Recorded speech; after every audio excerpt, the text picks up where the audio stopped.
So, one of the basic concepts has been promoted by Kavena Pukui.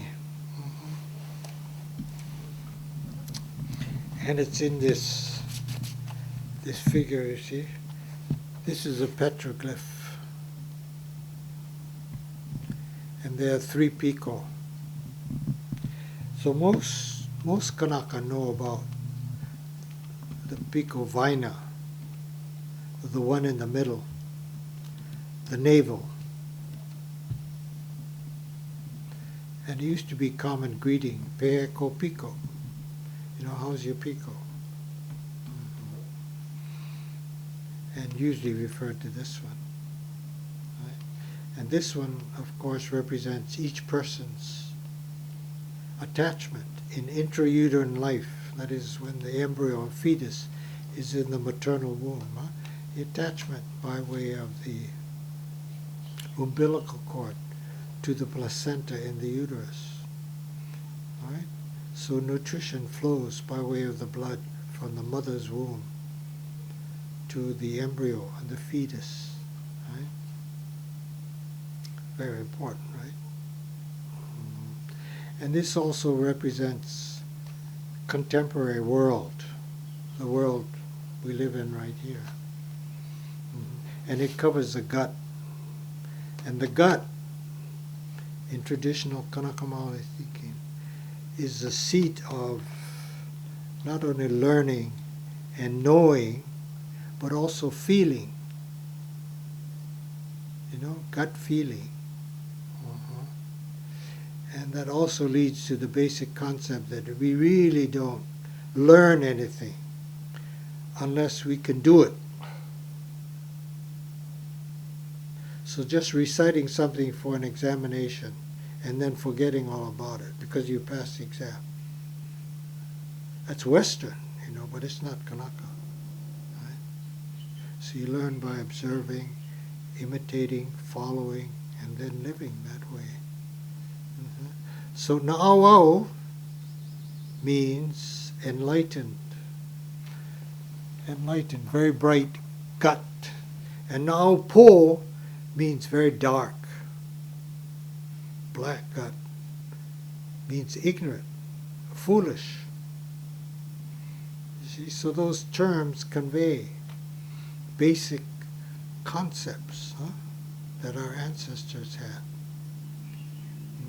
And we've had to learn these things. No, nobody taught me. I had to learn it. Right? And it's just beginning to be taught in the charter schools and Kameme schools.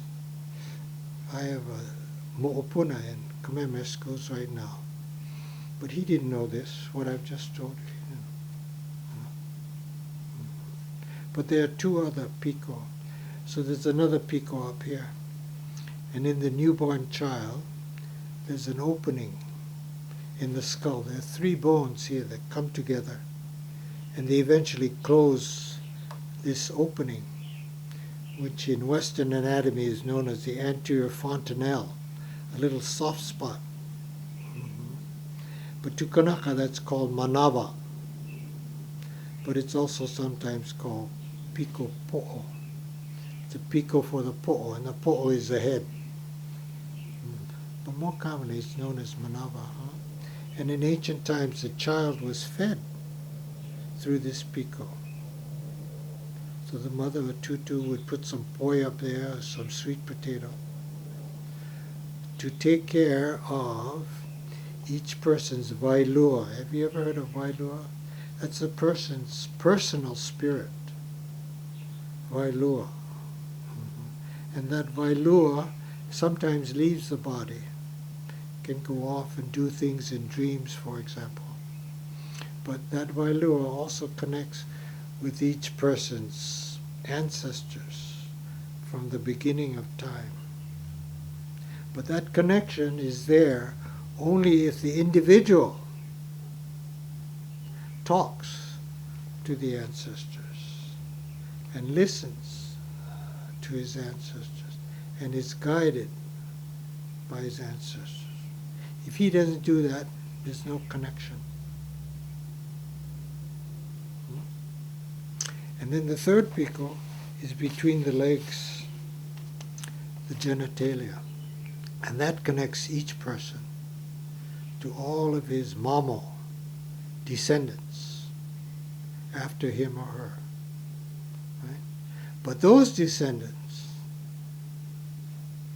although unborn, have ancestors. Right? And the same ancestors. So that DNA just doesn't go off there, it really connects, right, with the ancestors of each person. So that DNA goes round and round. So that's why Kanaka also believe that we're timeless, that we've always been here, ever since the first Kanaka appeared, from the mating of Wakea and his daughter, Ho'ohokulani. You know about that, huh? Yeah. Well, that's why the taro plant is so important.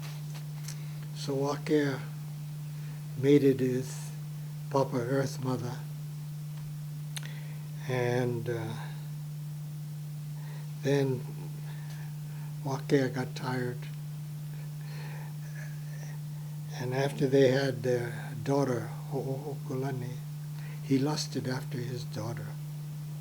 And so he had a child with Ho'ohokulani. And the child came out, was stillborn, but it was planted in the ground and upsprouted the first taro plant, which was called Aloanaka Ilili, because the leaves flutter in the wind. And then the next child that was born was the first Kanaka, that was called Aloa, after the Yoga suffering. So the taro plant is the hiapo, number one sibling to all Kanaka. So we recognize the seniority of the taro plant. And it's a responsibility of hiapo, the firstborn, to take care of all the following siblings, right?